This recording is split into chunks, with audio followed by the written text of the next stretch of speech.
सभी साथियों को नमस्कार। आज के इस वीडियो में हम बात करेंगे रेलवे ग्रुप डी एग्ज़ाम 2026 के लिए इम्पोर्टेंट क्वेश्चनों के बारे में। जैसा कि आप सभी को पता है, रेलवे ग्रुप डी की एग्ज़ाम डेट आ चुकी है और आप सभी ने अपनी अपनी एग्ज़ाम डेट को चेक कर लिया होगा।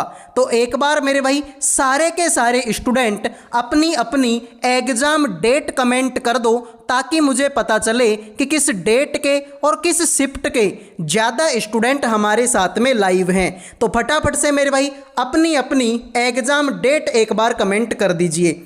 अगर आपको इस क्लास का पीडीएफ चाहिए तो मेरे टेलीग्राम चैनल को ज्वाइन कर लेना। टेलीग्राम चैनल पर आपको इस क्लास का पीडीएफ मिल जाएगा। आइए शुरू करते हैं क्लास को। तो देखो मेरे भाई, एक व्यक्ति 9 किलोमीटर पर आवर की चाल से कोलकाता से अहमदाबाद जाता है। उसी मार्ग से 18 किलोमीटर पर आवर की चाल से कोलकाता वापस आता है। पूरी यात्रा के दौरान उसकी औसत चाल किलोमीटर पर आवर में बताओ कितनी होगी। तो ध्यान से देखो मेरे भाई, बेहतरीन सवाल है। मान लो कि कोई एक आदमी है, वो अपने यहाँ से, मान लो अपने घर से कहाँ तक गया सर, अपने घर से कोलकाता गया। तो जब वो गया था उस टाइम पर उसकी चाल कितनी थी? 9 किलोमीटर पर आवर उसकी चाल थी। लेकिन जब वो वापस आया कोलकाता से अपने घर, तो उसकी चाल कितनी थी? 18 किलोमीटर पर आवर उसकी चाल थी। तो तुमसे औसत चाल के बारे में पूछा गया है। तो औसत चाल का जो फॉर्मूला होता है वो होता है 2S1 गुणा में S2 अपॉन में S1 प्लस में S2, जहाँ पर S1 आपकी पहली स्पीड होती है और S2 आपकी दूसरी स्पीड होती है। तो मेरे भाई देखो, 2 गुणा में S1 की वैल्यू कितनी है? 9, S2 की वैल्यू कितनी है? 18, बटे में मेरे भाई S1 प्लस S2, यानी कि 9 प्लस में क्या हो जाएगा? 18 हो जाएगा। तो मेरे भाई देख लीजिए, 2 गुणा में 9 गुणा में 18 बटे में मेरे भाई इसको करेंगे तो 18 और 9 कितना होता है आपका? 27। तो 9 से काट दो, 9 एकम 9 और 9 तिया 27। 3 का भाग 18 में देंगे, 6 बढ़ जाएगा। तो एक तो ये 6 बचा है, एक ये 2 बचा है। तो मेरे भाई 2 गुणा में 6 यानी कि 12 आंसर आएगा, जो कि ऑप्शन नंबर बी है। तो बी आंसर देने वालों का सही हो गया, बाकी सभी का सवाल गलत है। आ जाइए अगले क्वेश्चन पर बढ़ते हैं। देखो मेरे भाई, 210 मीटर और 140 मीटर लंबाई वाली 2 रेलगाड़ियां एक ही दिशा में 80 किलोमीटर पर आवर और 150 किलोमीटर पर आवर की चाल से गतिमान हैं। पीछे से आ रही तेज चाल वाली रेलगाड़ी दूसरी रेलगाड़ी को पूरी तरह से पार करने में कितना समय लेगी? तो मेरे भाई बेहतरीन सवाल है। देखो, 2 ट्रेन है जो कि एक ही दिशा में जा रही है। तो जब भी मेरे भाई ट्रेन एक ही दिशा में जाती है तो चाल मेरे भाई क्या हो जाती है? घट जाती है। तो मेरे भाई दोनों की ट्रेनों की अगर मैं सापेक्ष चाल यहाँ पे निकालने का प्रयास करूँ तो दोनों की जो सापेक्ष चाल होगी मेरे भाई, एक ही दिशा में है तो घट जाएगी। 150 में से 80 घटा दो मेरे भाई, 150 में से क्या घटा दो? 80 घटा दो, तो 70 किलोमीटर पर आवर आंसर होगा। लेकिन सर ये किस में दिया हुआ है? सर मीटर में दिया हुआ है। आंसर हमको मिनटों में चाहिए। तो इसको आप ऐसे करो, किलोमीटर पर सेकंड में चेंज कर लो। तो किलोमीटर पर सेकंड में चेंज करते हैं तो 5/18 से इसको गुणा कर देते हैं। तो मेरे भाई ध्यान से देखिए, 7 पंजो 35, ये हो जाएगा, ऐसे कर लो 35 यानी कि 350 बटे में हो जाएगा तुम्हारा 18। अब तुमसे तो समय पूछा है, तो टाइम बराबर में होता है, समय बराबर होता है आपका डिस्टेंस अपॉन में स्पीड होता है। तो मेरे भाई डिस्टेंस कितनी है? 210 और 140 को जोड़ दो। तो 210 में 140 जोड़ेंगे तो आंसर आएगा मेरे भाई कितना? 350। और समय कितना है मेरे भाई आपका? 350 बटे में 18। तो मेरे भाई 350 बटे 18। तो ध्यान से देखिए, 350 से 350 कट जाएगा, 18 चला जाएगा ऊपर। तो यहाँ पे मेरे भाई कितना आंसर आ जाएगा? 18 सेकंड। लेकिन सर हमें तो मिनटों में चाहिए, तो इसको अगर मिनट में कन्वर्ट करना है तो 18 बटे में 60 से गुणा कर दीजिए, आंसर आ जाएगा 6 तिया 18, 6 का भाग 60 में देंगे 10 बार, तो 3 में अगर 10 का भाग देंगे तो 0.3 आंसर आएगा, जो कि ऑप्शन नंबर आपका 1 है। तो जिन्होंने एक आंसर दे दिया उनके मज़े, बाकी सभी का सवाल गलत हो चुका है। तो मेरे भाई बेहतरीन सवाल है, ऐसे सवाल एग्जाम में पूछे जाएंगे। पीडीएफ अगर तुमको चाहिए तो टेलीग्राम को ज्वाइन कर लेना, मेरे टेलीग्राम पर इस क्लास का पीडीएफ आपको मिल जाएगा। अब देखो भाई, जो भी बच्चे रेलवे ग्रुप डी की तैयारी कर रहे हैं उन सभी के लिए करंट अफेयर का, जीके का, रीजनिंग का और मैथ का, इन चारों की चारों सब्जेक्टों का पीडीएफ तैयार कर दिया केवल 100 रुपये में। 100 रुपये में आपको चारों की चारों सब्जेक्टों के इम्पोर्टेंट आपको क्वेश्चन मिलेंगे, साथ में उन क्वेश्चनों के ऑप्शन मिलेंगे और फिर उन ऑप्शनों का डिटेल में सॉल्यूशन आपको इसी पीडीएफ के अंदर मिलेगा।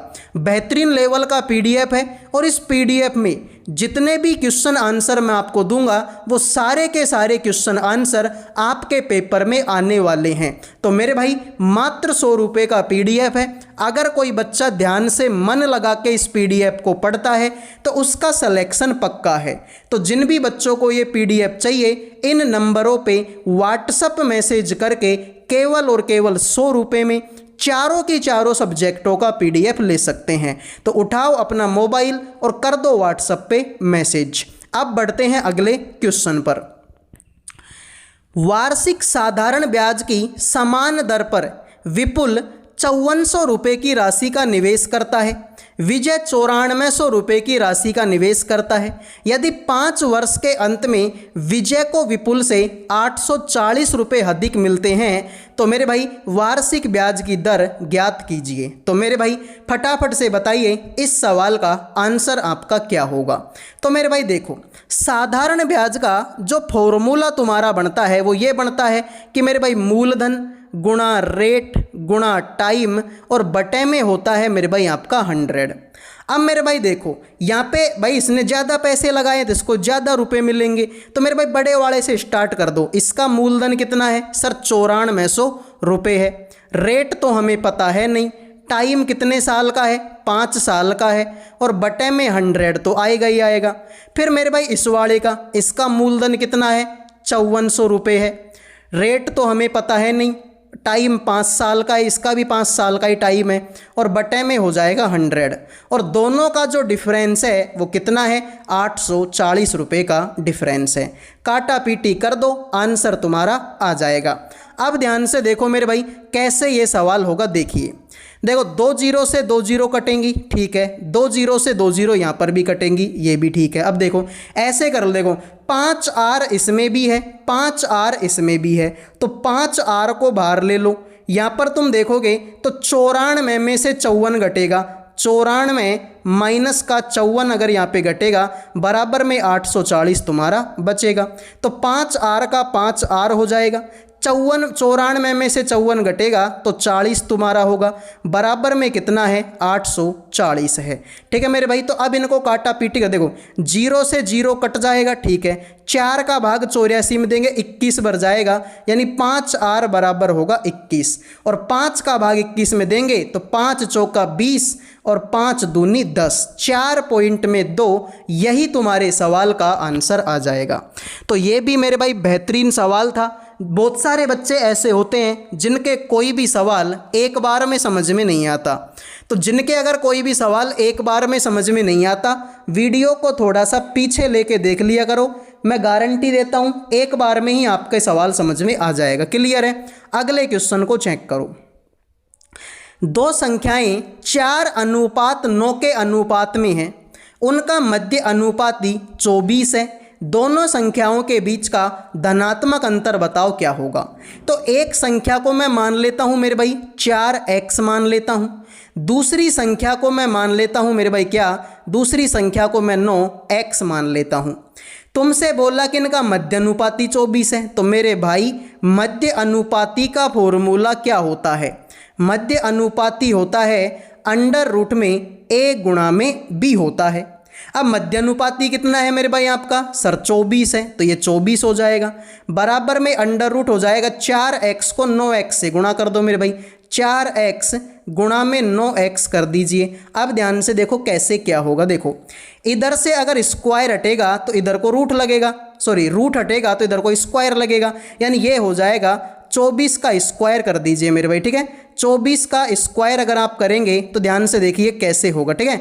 24 का स्क्वायर अगर आप करेंगे तो ऐसे कर लो, इसको 576 होगा, और इधर को इसको करेंगे तो 9 चौका 36x का स्क्वायर हो जाएगा। अब 576 में अगर तुम 36 का भाग देते हो, ठीक है, 576 में अगर तुम 36 का भाग देते तो भाई देखो 36 एकम 36, तुम्हारा बचेगा कितना सर, इसमें से 36 घटाएंगे तो आंसर बचेगा मेरे भाई कितना, यहाँ पर बचेगा आपका 21 आंसर बचेगा, ठीक है। 21 के पास 216, 36 को 6 से गुणा 216, 16 बराबर हो जाएगा आपका x इसका, ठीक है। इसका भाग इसमें देंगे तो 16 बढ़ जाएगा। अब वही बात है भाई, यहाँ से स्क्वायर हटेगा तो इसके ऊपर रूट लगेगा, तो x बराबर में हो जाएगा √16, यानी x की वैल्यू आ जाए कितनी, 4। अब ध्यान से देखो, तुमसे बोला कि इनके बीच का धनात्मक अंतर बताओ क्या होगा। अंतर क्या है कि 9x में से 4x घटा दो, तुम्हें यही तो चाहिए था कि 9x माइनस का 4x, तो 9 में से 4 घटेगा 5x। अब तुम्हें पता है कि 5x की वैल्यू तो 4 है, तो 5 गुणा में 4 करेंगे, 5 चौका 20, यही तुम्हारे सवाल का करेक्ट आंसर हो जाएगा। तो 20 आंसर देने वालों का सही है, बाकी सभी का सवाल गलत हो चुका है। आइए अगले क्वेश्चन पर बढ़ते हैं। इनका मेरे भाई लैसे निकालना है 28 का, 60 का, 120 का और मेरे भाई 135 का, इनका लैसे निकालना है। अब देखो मेरे भाई, देखो अब अगर तुम्हारे अंदर थोड़ा सा भी माइंड है तो आपको पता है कि जैसे मान लो इसके लास्ट में 0 है, तो किसी भी संख्या में अगर लास्ट में 0 होता है तो उसका भाग उसी संख्या में जाता है जिसके लास्ट में 0 हो। अब सीधी सी बात है भाई, मान लो कि मैं तुमसे बोलूँ बता 10 का भाग किस में जाएगा, तो 10 का भाग या तो 10 में जाएगा या 20 में जाएगा या 30 में जाएगा या 40 में जाएगा, 50 60, सबके लास्ट में 0 होगा। तो इसके भी तो लास्ट में 0 है, इसके भी लास्ट में 0 है, यानी इनका भाग तो उसी संख्या में जाएगा जिसके लास्ट में क्या होगा, जिसके लास्ट में मेरे भाई आपका 0 होगा। और आपको पता है मेरे भाई कि लास्ट में 0 तो सिर्फ और सिर्फ इसी ऑप्शन में है, ठीक है मेरे भाई। तो लास्ट में 0, तो लास्ट में 0 मेरे भाई किस में है, आप बोलेंगे ऑप्शन नंबर 1 में है, तो यही तुम्हारे सवाल का राइट आंसर हो जाएगा। आइए अगले क्वेश्चन को चेक करो। इसका मान ज्ञात करो भाई, इसका मान कितना होगा, इसकी वैल्यू कितनी होगी। तो देखते हैं कितने बच्चे इस सवाल का आंसर करेंगे और मुझे बताएंगे कि इसकी जो वैल्यू है वो आपकी कितनी होगी। तो ध्यान से देखो मेरे भाई, सीधी सी बात है, 8 का भाग 48 नहीं, 8 पंजो 40, 8 6 48, तो 6 बढ़ जाएगा, ये तो 6 हो गया। ब्रैकेट मेरे भाई 7 7 49, 7 बढ़ जाएगा, प्लस मेरे भाई 4 का भाग 40 में देंगे, 4 दाई का 40, 10 बढ़ जाएगा, गुणा 7 में से 3 घटाएंगे तो 4 यहाँ पे बच जाएगा मेरे भाई। ब्रैकेट में 6 गुणा 7 का 7 प्लस में 10 चौके 40 हो जाएगा, 40 और 10 7 47, यानी 6 गुणा में क्या हो जाएगा 47। तो 6 को अगर 47 से गुणा करेंगे तो 6 7 का 42, लास्ट में 2 आएगा, 6 चौक का 24 और 4 28, यानी कि मेरे भाई 282, यही तुम्हारे सवाल का आंसर होगा। आइए अगले क्वेश्चन पर बढ़ते हैं, चेक करो भाई अगला सवाल क्या होगा। तो देखिए, एक परीक्षा में गणित के 3 पेपर हुए, ठीक है, अंग्रेजी के 2 पेपर हुए और विज्ञान का 1 पेपर हुआ। तो मेरे भाई ध्यान से देखिए कैसे सवाल, देखो तुम्हारे पास में 3 सब्जेक्ट हैं, एक तो मेरे भाई तुम्हारे पास में है गणित, ठीक है यार, एक तुम्हारे पास में है मेरे भाई आपके पास में क्या, अंग्रेजी, एक तरफ तुम्हारे पास में अंग्रेजी है और एक तरफ तुम्हारे पास में विज्ञान है। तो मेरे भाई देखो, गणित के 3 पेपर हुए, ठीक है मेरे भाई, गणित के आपके 3 पेपर हो गए, ठीक है, गणित के कितने पेपर हो गए, 3 पेपर, अंग्रेजी के 2 पेपर हुए और विज्ञान का 1 पेपर हुआ। सभी पेपर 100 नंबर के थे।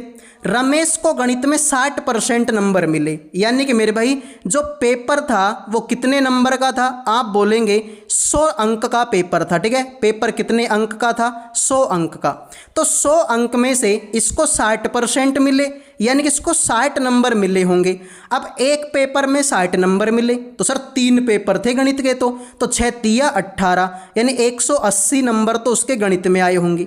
अंग्रेजी में 70% नंबर आए, तो अंग्रेजी में 70 मतलब 70 नंबर आए, लेकिन सर 2 पेपर थे अंग्रेजी के, तो 70 दूना 140, 140 नंबर उसके अंग्रेजी में आए। विज्ञान में 50% नंबर, यानी विज्ञान में आए उसके 50 नंबर, तो एक पेपर था 50 एकम 50, 50 नंबर इसमें हो गए।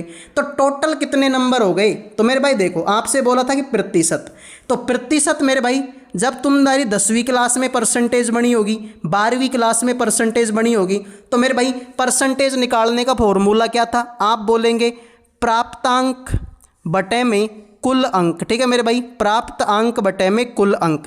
तो टोटल कितने नंबर आए उसके, सर 180 तो इसमें आए, 140 इसमें आए, 180 और 240 कितना होता है सर 320 होता है। 320 में 50 और जोड़ देंगे, आंसर आ जाएगा 370। तो 370 नंबर उसके आए। पेपर कितने नंबर के थे, तो मेरे भाई देखो 3 पेपर तो ये हैं, 2 पेपर ये है 5 और 1 पेपर ये है 6, 6 पेपर हो गए। और प्रत्येक पेपर 100 नंबर का था, तो 6 पेपर हो गए 600 नंबर के। तो 370 में 600 का भाग देंगे, 0 से 0 कट जाएगी। और मेरे भाई परसेंटेज है तो 100 से गुणा भी करना पड़ेगा, तो मेरे भाई परसेंटेज है तो 100 से गुणा कर दीजिए, या फिर ऐसे कहते हैं 2 0 से 2 0 कट जाएंगे। 370 में 6 का भाग देंगे, 6 6 का 36, 1 बचेगा, 6 एकम 6, 4 बचेगा, 6 6 का 36, 61 पॉइंट में 6, यही तुम्हारे क्वेश्चन का राइट आंसर हो जाएगा। तो जिन्होंने ऑप्शन 1 दे दिया उनके मज़े हैं, बाकी सभी का ये सवाल गलत हो चुका है। आइए अगले क्वेश्चन पर बढ़ते हैं। 2 संख्याओं का HCF 11 है, उनका योग 132 है, दोनों संख्याएं 42 से बड़ी है, तो दोनों संख्याओं के बीच का अंतर बताओ कितना होगा। अब 2 संख्याओं का HCF 11 है। अब 2 संख्या हैं, मैं मान लेता हूं कि एक संख्या तो x है, एक संख्या y है, लेकिन इनका HCF 11 है, तो ये 11x हो जाएगी और ये 11y हो जाएगी। दोनों को अगर मैं जोड़ूंगा आंसर 132 यहाँ पर आएगा। अब देखो मेरे भाई, अब इसको काटा पीटी कर लो, देखो 11 से 11 कट जाएगा और 11 का भाग इसमें देंगे 12 बढ़ जाएगा, यानी x प्लस में y बराबर में हो गया 12। यानी कि मेरे भाई x और y 2 ऐसी सहअभाज्य संख्या होंगी जिनका योग कितना है 12। और मेरे भाई इसने बोला कि दोनों संख्याएं 42 से बड़ी है, तो 12 मेरे भाई क्या हो सकता है, देखो खुद माइंड में सोचो भाई। एक तो मैं 1 को और 11 इन दोनों को जोड़ने पे कितना आ सकता है, सर इनको जोड़ने पर भी 12 आ सकता है, सहअभाज्य संख्या। अब जैसे कि मान लो 3 और 9 है, तो 3 और 9 को मैं नहीं ले सकता, क्योंकि 3 और 9 इनको जोड़ने पर भी 12 आता है, लेकिन मैं ये ले नहीं सकता, क्यों, क्योंकि 3 का भाग तो 9 में जाता है, तो इनको मैं नहीं ले सकता मेरे भाई। ऐसी संख्या ढूंढो जिनका आपस में भाग नहीं जाता हो। अब जैसे कि मैं ले सकता हूँ 5 और 7, जैसे कि 5 और हो जाएगी मेरे भाई 7, भाई 5 का भाग 7 में नहीं जाता, और दोनों को जोड़ने पर भी कितना आता है आपका 12 आता है। तो एक संख्या 5 हो जाएगी, एक संख्या 7 हो जाएगी। दोनों का एलसीएम 11 था, तो मैं इसको देखो, इसको 11 से गुणा कर दो, 11 गुणा में 5 कितनी हो जाएगी 55, एक ही हो जाएगी 7, तो 11 गुणा में 7 ये हो जाएगी आपकी 77। जोड़ के देख लो, दोनों को जोड़ने पे 132 ही आता है। बिल्कुल सर बात तो सही है। तो इन्हें तुमसे बोला था इनके बीच का अंतर निकाल दो कितना होगा, तो 77 में से 55 को घटाए, भाई अंतर निकालना है, तो 77 में से 55 घटाना है, 22 आंसर आएगा, जो कि ऑप्शन 4 है। तो जिन्होंने 4 आंसर दे दिया उनका सही, बाकी सभी का गलत हो चुका है। आइए अगले क्वेश्चन को चेक करो भाई। 16 और 48 का तृतीय अनुपाती कितना है, तो तृतीय अनुपाती मेरे भाई थोड़ी देर पहले हमने क्या निकाला था, थोड़ी देर पहले तो हमने मेरे भाई मध्य अनुपाती निकाला था। अब तृतीय अनुपाती फॉर्मूला होगा b² a। तो मेरे भाई एक तो है तुम्हारे पास में 16, एक तरफ है तुम्हारे पास में 48, 16 तो a है और 48 b है, तो b का स्क्वायर करना है, यानी 48 गुणा में 48 बटे में a कितना है 16। तो 16 तिया 48, 48 को 3 से गुणा कर दो, आंसर आ जाएगा। 8 तिया 24 का 4, 2 4 ते 12 और 2 14, 144। यही तुम्हारे सवाल का करेक्ट आंसर हो जाएगा। आइए अगले क्वेश्चन पर बढ़ते हैं। तो प्लीज़ आप सभी से रिक्वेस्ट है, वीडियो को एक लाइक और एक सब्सक्राइब कर दीजिए। लाइक सब्सक्राइब करने का कोई पैसा नहीं लगता। और भाई आपको देखो सारी सुविधा दी हुई है कि PDF आपको टेलीग्राम पे मिल जाएगा, तो टेलीग्राम को भी ज्वाइन कर लेना। बहुत सारे बच्चे हैं जिन्होंने अभी तक टेलीग्राम को ज्वाइन नहीं किया। देखिए उस वस्तु का क्रय मूल्य क्या है जो 8% के लाभ के साथ 5566 रुपये में बेची गई। तो मेरे भाई वस्तु को 1566 रुपये में बेचा गया था। कितने में? 1566 रुपये में। और कब बेचा गया? 8% का लाभ कमा के, यानी ये हो जाएगा 108। परसेंटेज है तो फिर 100 से गुणा करना ही पड़ेगा मेरे भाई। काटा पीटी कर दो, आंसर तुम्हारा आ जाएगा। देखो कैसे, इसमें 9 का भाग चला जाए। इसमें 9 का भाग देंगे तो 9 एकम 9, 9 दूनी 18, 12 बढ़ जाएगा। इसमें 9 का भाग देंगे, 9 एकम 9 मेरे भाई 6 बचेगा, 9 6 का 54, 9 7 का 63 और 9 तिया 36, यानी 173 बार, सॉरी 9 चौका 36। ठीक है मेरे भाई, कितना गया तुम्हारा? 9 चौका 36, यानी कि कितनी बार गया? 174 बार ये भाग चला गया। अब मेरे भाई 2 से काट लो इसको, ठीक है? 2 से, या फिर देखो 6 और 4 10, 6 और 11 और 12, 3 से कट जाएगा। 3 चौके 12, इसमें 3 का भाग देंगे, 3 पंजो 15, 3 7 21, 3 8 का 58 बार जाएगा। और इसमें 4 का भाग देंगे तो कितनी बार जाएगा? 25 बार जाएगा। तो ये हो जाएगा मेरे भाई 58 मल्टीप्लाई करना है किससे? 25 से। तो मेरे भाई 25 8 का 200, 20 बचेगा, 25 पंजे 125 और 20 145। तो जिन्होंने 1450 आंसर दे दिया उनका सही है, बाकी सभी का सवाल गलत हो चुका है। आओ भाई अगले क्वेश्चन को चेक करो।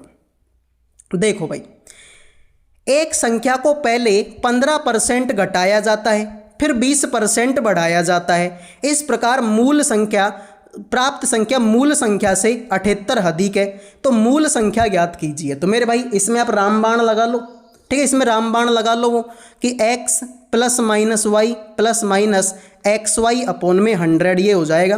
पहले 15 घटाया तो माइनस का 15, फिर 20 जोड़ा तो प्लस का 20, फिर मेरे भाई देखो प्लस माइनस क्या होता है? माइनस होता है। तो माइनस 15 गुणा में 20 और बटे में हो जाएगा आपका 100। तो देखो 20 में से 15 गया तो 5 बचेगा, माइनस 20 पंजो 100 और 5 तिया 15, यानी 3 बचेगा। 5 में से 3 गया तो 2% का यहाँ पर आ गया। तो मेरे भाई यहाँ पर जो डिफरेंस है वो कितना आया है? 2%। तो मेरे भाई हमारा 2%, सवाल में तो बोल रहा है कि 78% ज़्यादा है, तो हमारा 2% सवाल के 78 के बराबर हो जाएगा। लेकिन सर दुनिया में तो सब कुछ 100% है, तो अगर 2% को 100% बनाना है तो इसको मेरे भाई क्या कर दो? 50 से गुणा कर दो। तो 50 को 2 से गुणा करेंगे, 50 दूनी 100, हो गया 100%, हो गया 100%। और यहाँ पे 78 को अगर तुम 50 से गुणा करोगे तो मेरे भाई 0 आएगा। 8 पंजो 40 का 4, 7 पंजो 35 और 4 3900 आंसर आएगा, जो कि ऑप्शन नंबर आपका डी है। तो जिन्होंने डी आंसर दे दिया उनका सही हो गया, बाकी सभी का ये सवाल गलत हो चुका है। आओ भाई अगले क्वेश्चन पर बढ़ते हैं, चेक करो अगला सवाल क्या होगा। ए किसी कार्य को 32 दिनों में करता है और बी उसी काम को 48 दिनों में करता है। तो ए करेगा कितने दिन में? सर 32 दिन में। बी करेगा कितने दिन में? सर 48 दिन में। तो दोनों का लैस कितना आएगा? 96। देखो 32 तिया 96, 48 दूना 96। तुमसे बोला कि वे 8 दिनों तक 7 काम करते हैं, तो 8 दिन का काम देख लो मेरे भाई, 8 दिन का काम। तो 8 दिन का काम देख लो मेरे भाई, दोनों देखो 3 काम ये करेगा और 2 काम ये करेगा, 3 और 2 5, 5 काम करेंगे और 8 दिन तक करते हैं। तो 8 पंजो 40, यानी 40 काम उन्होंने कर दिया। अब मेरे भाई शेष काम कितना बचेगा? फिर अगर मैं शेष काम की बात करता हूँ तो शेष काम कितना बचेगा? 96 में से 40 घटा दो, 96 माइनस का 40, यानी कि बचेगा कितना? 56। लेकिन 56 काम पूरा नहीं करना भाई, हमें 56 काम पूरा थोड़ी करना है। हमें तो इसने बोला है कि मेरे भाई इसका 60% भाग, तो मेरे भाई 56 काम का 60% यानी कि 60/100 हो जाएगा। और मेरे भाई शेष काम को बी कितने दिन में करेगा, तो बी तो सर एक दिन में 2 काम करता है, तो इसमें 2 का क्या दे दो, भाग दे दो। तो मेरे भाई 1 0 से 1 0 ये कट जाएगी, 2 का भाग 6 में देंगे 3 बार जाएगा, ठीक है मेरे भाई। 2 का भाग 10 में देंगे 5 बार, और 2 का भाग 56 में देंगे 28 बार, तो 28 तिया 84/5 कितना आएगा मेरे भाई, 84/5। तो मेरे भाई 16 पंजो 80, 16 पंजो 80 और 4 84, तो यही तुम्हारे सवाल का राइट आंसर हो जाए, ठीक है मेरे भाई। तो 84 में 5 का भाग देंगे तो 16 सही मेरे भाई आंसर आएगा 4/5। तो आइए अगले क्वेश्चन पर बढ़ते हैं। 2 शंकुओं की ऊंचाइयों का अनुपात 4:3 है तथा उनके आधारों की त्रिज्या का अनुपात 1:2 है। उनके आयतनों का अनुपात बताओ कितना होगा। तो मेरे भाई देखो, उनकी जो हाइट का अनुपात है, जो उनकी हाइट है इसका अनुपात कितना है, 4:3 है, जबकि जो त्रिज्या का अनुपात है वो कितना है, 1:2 है। तो अब देखो भाई, तुमसे उनका आयतन पूछा है, तो शंकु का आयतन होता है 1/3 πr² h, तो ये तो एक शंकु हो गया। इसका दूसरे वाले भी निकाल लो, 1/3 πr² h, तो 1/3 पाई से 1/3 पाई कट गया, बचेगा r² h। तो इसकी r 1 है तो 1 का स्क्वायर कर दो, और इसकी h 4 है तो 4 से इसको गुणा कर दो, बटे में इसकी त्रिज्या कितनी है, 2 है तो 2 का स्क्वायर कर दो, इसकी ऊंचाई 3 है तो 3 से गुणा कर। देखो 1 का स्क्वायर 1 ही होता है, तो 4 एकम 4 ऊपर आएगा, 2 का स्क्वायर होता है 4, 4 तिया 12 इसका आएगा, तो 4 एकम 4, 4 तिया 12, 1/3। यही तुम्हारे सवाल का करेक्ट आंसर हो गया। तो उम्मीद करूंगा भाई ये सवाल भी समझ में आ गया होगा। अगले क्वेश्चन को चेक करो। पेट्रोल के मूल्य में 85% की वृद्धि होती है, इसकी खपत में कितने प्रतिशत की कमी कर दी जाए कि इस पर होने वाला व्यय में केवल 48% की वृद्धि हो। तो मेरे भाई ध्यान से देख लो यार, देखो ऐसे मान लो कि पहले जो मेरे पेट्रोल की कीमत थी, पहले की अगर मैं कीमत, ठीक है मेरे भाई, मैं बात कर रहा हूँ कीमत, और मेरे भाई आपकी क्या हो गई, खपत।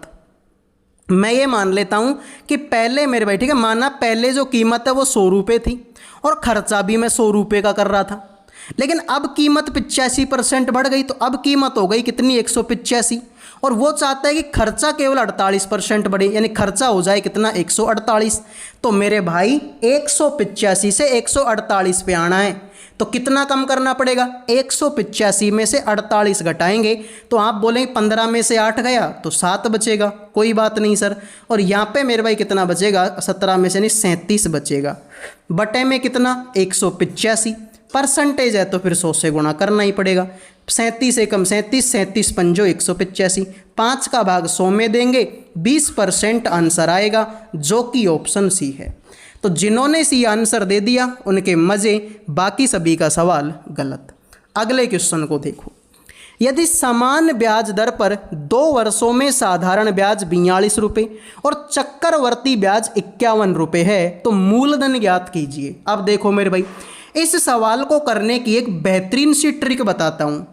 भाई देखो, तुम्हारे पास में कितना मूलधन है मुझे नहीं पता कितना मूलधन है, लेकिन सर इस मूलधन पे तुम्हें साधारण ब्याज मिला है कितना, 42 रुपये, वो भी 2 साल का। तो ये मान लो तुम्हारी पहली साल हो गई, ये तुम्हारी दूसरी साल हो गई।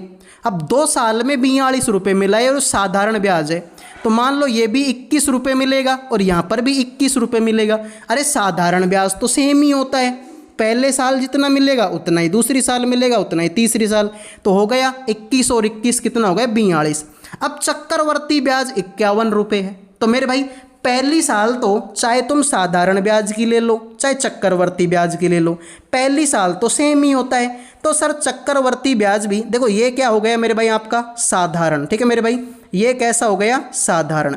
अब मैं निकालता हूँ मेरे भाई आपका चक्रवृद्धि, ठीक है। तो देखो पहली साल का तो सेम होगा, यानी पहली साल का तो ये भी 21 होगा, लेकिन टोटल तो 51 है, तो 51 में से 21 घटाएंगे तो ये कितना हो जाएगा मेरे भाई, 30 हो जाएगा। अरे भाई तभी तो ये दोनों को जोड़ के 51 होगा और इन दोनों को जोड़ के 42 होगा, तो ये 42 है, ये 51 है। अब ध्यान से देखो, तुम्हें मूलधन निकालना है, तुम्हें क्या निकालना है, मूलधन निकालना है। तो यहाँ पे मेरे भाई देखो कितना ब्याज बढ़ गया।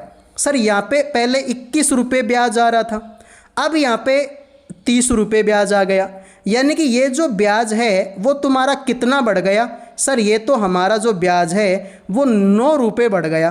कितने रुपये बढ़ गया, 9 रुपये बढ़ गया। कितने रुपये पे, 21 रुपये पे 9 रुपये ब्याज हमारा बढ़ गया है।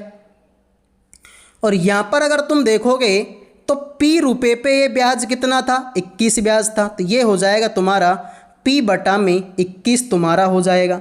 इसको अगर तुम काटा पीटी करोगे तो देखो कैसे होगा। देखो 3 से काट दो, 3 तिया 9 और 3 7 का 21, इसको काट दो, 3 7 का 21, तो 7 या जाके गुणा होगा, तो P बराबर में होगा 7 गुणा में 7 बराबर में 49। यही तुम्हारे सवाल का राइट आंसर हो जाएगा, ठीक है। तो भाई साधारण ब्याज 42 रुपये था, तो पहली साल भी 21, दूसरी साल भी 21। चक्रवर्ती ब्याज 51 रुपये है, तो चक्रवर्ती ब्याज पहली साल में तो सेम ही होता है, साधारण और चक्रवर्ती, ठीक है। तो पहली साल में तो ये भी 21 रुपये मिलेगा, तो ये 30, 21 और 30 हो गया 51। तो यहाँ पे 21 रुपये मिल रहा था, यहाँ पे 30 रुपये, तो 9 रुपये एक्स्ट्रा मिल गया। तो ये 9 रुपये किस पे, ब्याज का ब्याज मिलता है, तो 21 रुपये पे 9 रुपये मिले हैं, तो 21 बटा में 9 हो गया। और यहाँ पर पी मूलधन पे 21 रुपये, तो पी बटा 21 हो गया। 3 तिया 9, 3 7 21 और 3 7 7 7 क्या हो जाएगा, 49। यही तुम्हारे सवाल का करेक्ट आंसर है। तो ये थी आज की क्लास। उम्मीद करूँगा क्लास पसंद आई होगी। पसंद आई है तो वीडियो को लाइक करो, चैनल को सब्सक्राइब करो। अगले वीडियो में मिलेंगे। जय हिंद, जय भारत।